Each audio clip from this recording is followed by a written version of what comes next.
इधर उत्तर प्रदेश के मुख्यमंत्री योगी आदित्यनाथ उत्तराखंड में अपने गांव के दौरे पर हैं, लेकिन लखनऊ के सीएम योगी आज तब रवाना नहीं हुए जब तक ईद और परशुराम जयंती की रिपोर्ट उनकी टेबल पर नहीं आ गई।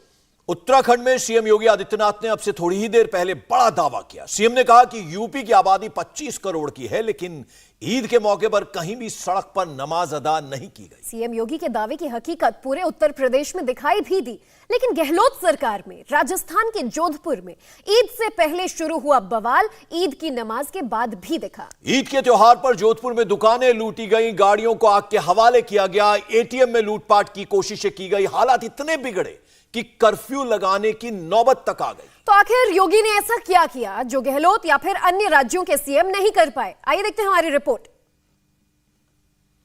25 करोड़ की आबादी का उत्तर प्रदेश में कहीं सड़क पे नमाज नहीं पढ़ेगी, कहीं नहीं।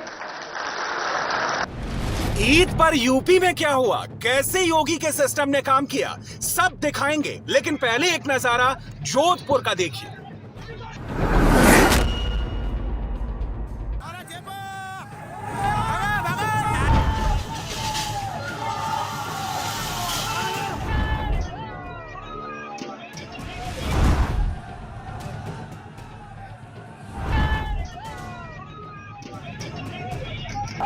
राजस्थान में जोधपुर की धरती पर ईद से पहले हंगामा, बवाल, तोड़फोड़ और आगजनी की इन तस्वीरों को देखिए।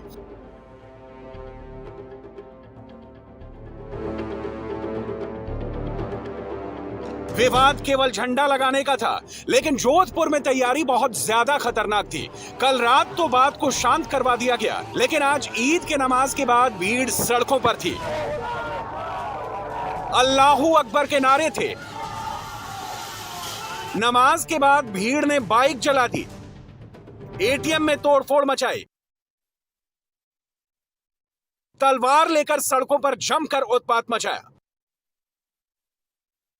ये तस्वीरें अब आप देखिए, इन तस्वीरों से ये चेहरे पूरी तरीके से साफ दिखाई दे रही है। देखिए तलवार हाथ में किस तरीके से पकड़े हुए हैं।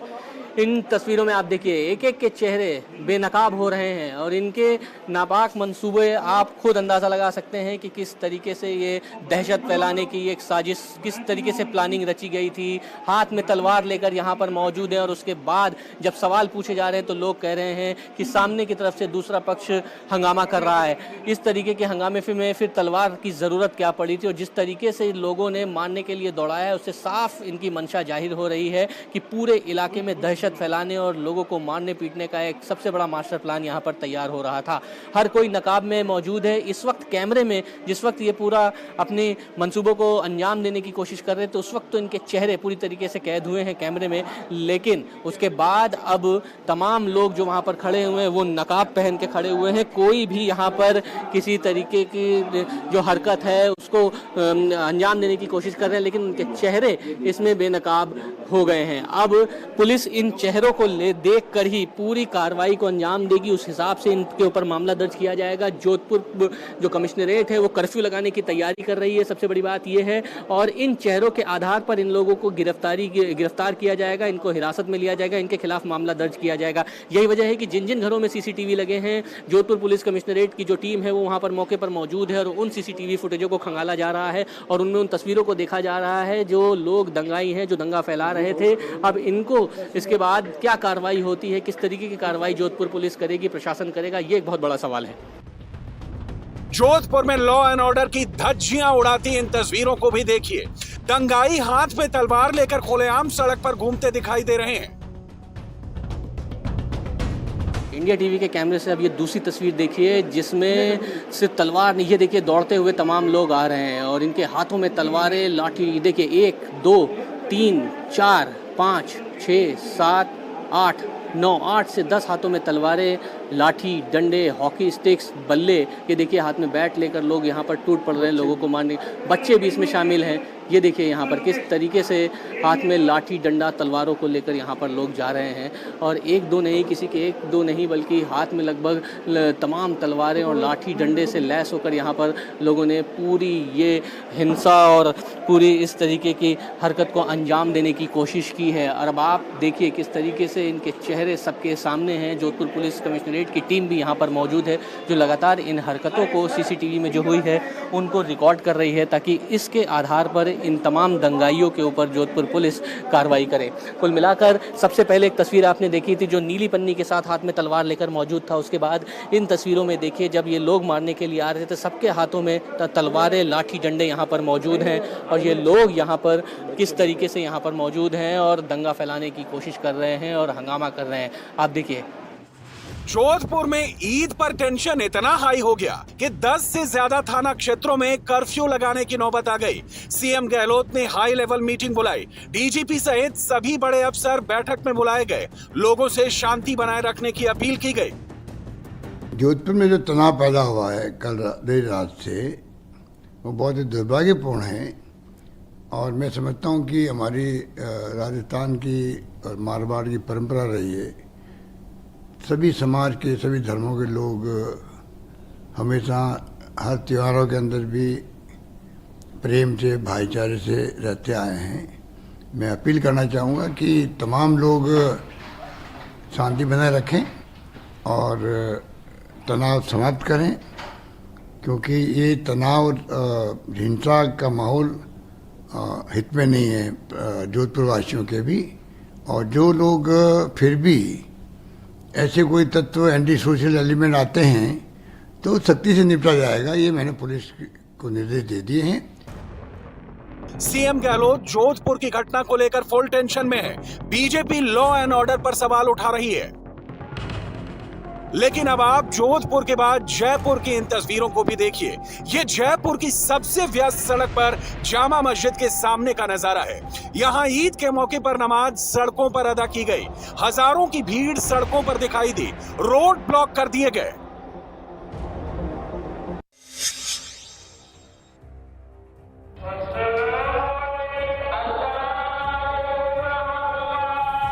राजस्थान के जोधपुर में दंगा हुआ, जयपुर में सड़कें ब्लॉक हुई। लेकिन अब आप यूपी की तस्वीरों को देखिए।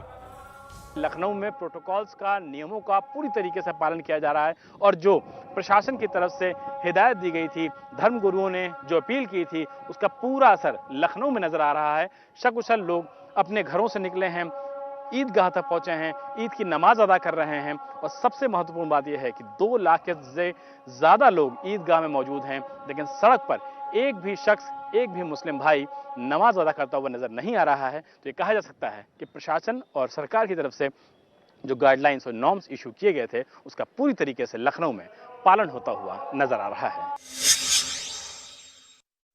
उत्तर प्रदेश, जिसके बारे में लोग कहते थे कि ये कभी सुधरेगा नहीं, जिसके बारे में लोगों ने मान लिया था कि यहां दंगे कभी समाप्त नहीं होंगे, यहां पे गुंडागर्दी कभी समाप्त नहीं हो सकती, ये कभी विकास नहीं कर सकता।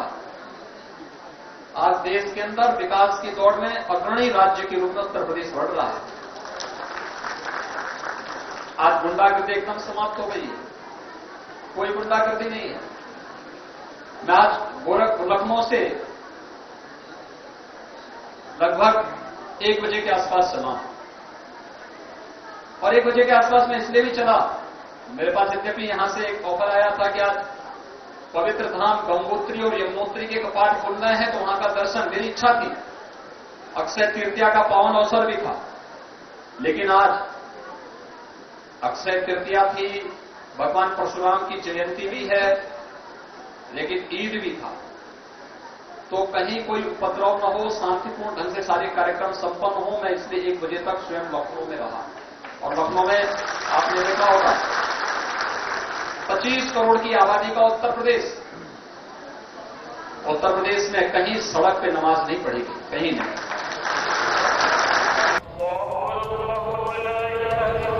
मतलब यूपी में ईद भी मनाई गई, स्पीकर भी नहीं बजा, नमाज भी मस्जिद के अंदर हुई, और अमन चैन की दुआ भी मांगी गई।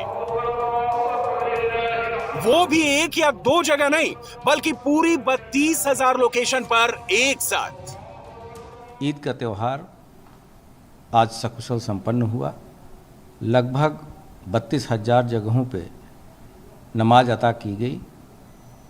कहीं भी किसी भी तरह की कोई अप्रिय घटना नहीं हुई है और सभी लोगों ने परंपरागत तरीके से और हर्षोल्लास के साथ ईद का त्यौहार मनाया है।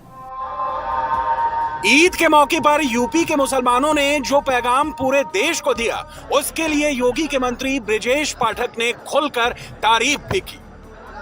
आप देख रहे होंगे जिस ढंग से हमारे मुस्लिम भाइयों ने अपनी तरफ से परिसर के अंदर नमाज पढ़ी है, मैं माननीय न्यायालय का आदर के लिए, माननीय न्यायालय के आदेश का पालन हमारे सभी भाइयों ने किया, उसके लिए मैं विशेष रूप से अभिनंदन करता हूं और बधाइयां देता हूं कि वास्तव में जब कहीं सौहार्द देखना है तो प्रदेश में, उत्तर प्रदेश में देखना है। योगी का मॉडल कैसे यूपी में हिट हुआ, मस्जिद के अंदर नमाज वाला चैलेंज कैसे पूरा किया गया, मुस्लिम धर्मगुरु खालिद रशीद फिरंगी मैली से सुनिए। आपकी जो अपील थी, प्रशासन का जो सहयोग था, लोगों ने सड़कों पे नमाज नहीं पढ़ी, सभी लोग ईदगाह के अंदर आए, कितना चुनौतीपूर्ण था इस पूरे काम को करना सर? नहीं, ईदगाह के अंदर तमाम नमाजियों को इकट्ठा करना अपने आप में एक बड़ा चैलेंज था, लेकिन ऊपर वाले के करम से ईदगाह कमेटी, इस्लामिक सेंटर के तमाम वॉलंटियर्स ने पुलिस कमिश्नरेट एडमिनिस्ट्रेशन के साथ पूरा कोऑपरेट किया और सब ने मिल करके जो एक एक्सरसाइज की थी उसमें पूरी कामयाबी मिली। इसके लिए मैं सबको सभी को मुबारकबाद पेश करता हूँ।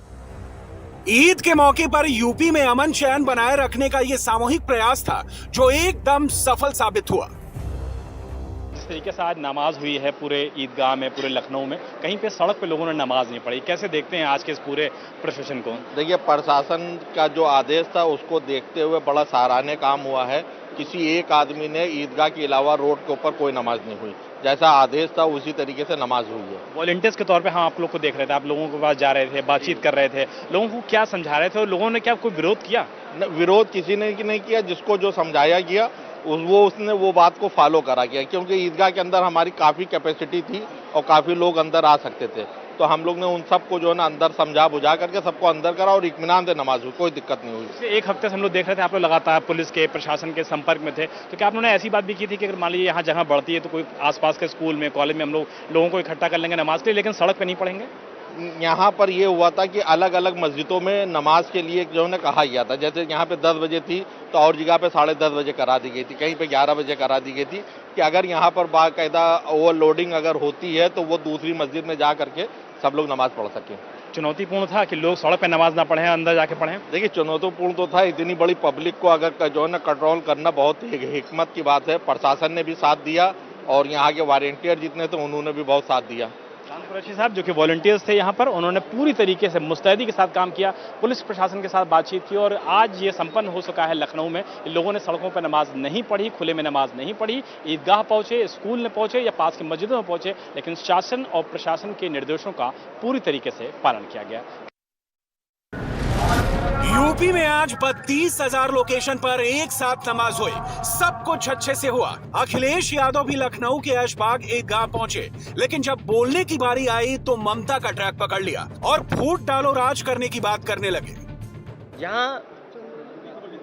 जहां अंग्रेजों का ये था कि आपस में बांट दो, डिवाइड एंड रूल, वो डिवाइड एंड रूल अंग्रेज तो चले गए, लेकिन उनका जो सिद्धांत था वो आज भी है और उस सिद्धांत को भारतीय जनता पार्टी ने अपनाया है। कभी जाति के बीच में झगड़ा लगाना। जो अखिलेश यादव ने बोला वही उनसे पहले कोलकाता में बारिश के बीच नमाजियों को संबोधित करते हुए ममता ने कहा। ईद के मौके पर कोलकाता के रेड रोड पर लोगों ने बारिश में नमाज अदा की। ममता भी पहुंची और फूट डालो राज करो का आरोप बीजेपी पर लगाया।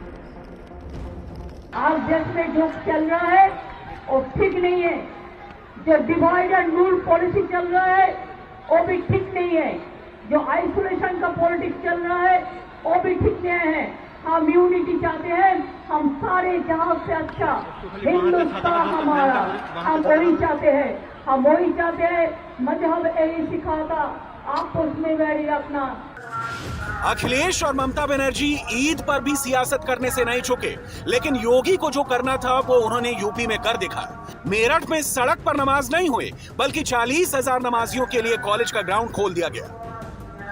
ईद के मौके पर उत्तर प्रदेश में एक अलग मिसाल पेश की गई है। उत्तर प्रदेश में जहां जहां भी मस्जिद के बाहर सड़क पर नमाज होती थी, अब उन जगहों को शिफ्ट कर दिया गया है। दरअसल जहां पर भी, क्योंकि मस्जिदों में इतनी जगह नहीं होती है कि बड़ी संख्या में लोग नमाज अदा कर पाएं, इसीलिए उत्तर प्रदेश में के मेरठ में आज खासतौर पर फैज़ आम इंटर कॉलेज की ग्राउंड में इस तरीके से इंतजाम किया गया है ताकि हजारों की संख्या में लोग यहां पर आकर नमाज अदा कर पाए। और आपको बता दें कि ये इंतजाम, ये जो आदेश है, ये जो अपील है, वो दरअसल ईदगाह के मौलवी की तरफ से ही की गई थी। इमाम साहब ने ये पहले ही लोगों से अपील की थी कि जो लोग भी ईदगाह तक ना पहुंच पाए या फिर ईदगाह में जिनको जगह ना मिल पाए नमाज अदा करने के लिए, वो लोग यहाँ पर फैज़ आम इंटर कॉलेज के ग्राउंड में आकर नमाज अदा कर सकते हैं। आपको बता दें कि हजारों की संख्या में इस वक्त लोग यहाँ पर हैं।